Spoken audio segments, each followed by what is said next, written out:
Dalam kegiatan vaksinasi tahap kedua, Wali Kota Sukabumi Ahmad Fahmi meyakinkan masyarakat untuk tidak khawatir mendapat suntikan vaksin. Terbukti hingga kini dirinya tidak menemukan gejala apapun. Alhamdulillah, sebagaimana yang telah direncanakan, hari ini tanggal 11, kami Forkopimda yang tahap awal telah melaksanakan vaksin. Hari ini kami juga melaksanakan vaksin untuk tahap yang kedua. Sama sebagaimana di tahap pertama kemarin, beserta dengan teman-teman dari organisasi profesi kesehatan juga dilibatkan. Dan untuk periode sekarang, kami juga melaunching pelaksanaan vaksinasi untuk tenaga kesehatan yang berusia di atas 59 tahun, sebagaimana yang disampaikan oleh dari pemerintah pusat.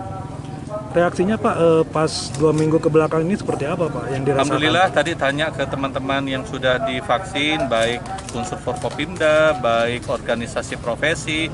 Alhamdulillah tidak ada gejala selama 2 pekan yang lalu ya pasca tahap pertama.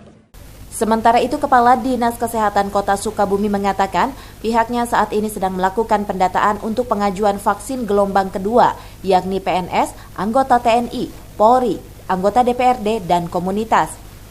DPR, kemudian pelaku pariwisata, pasar tradisional, organda, ojek online ya.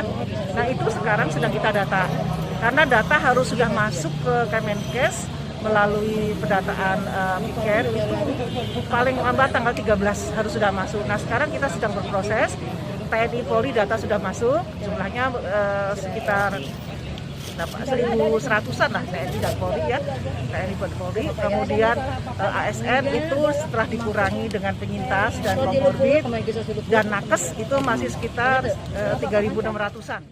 Dari Sukabumi, Muhammad Satiri melaporkan.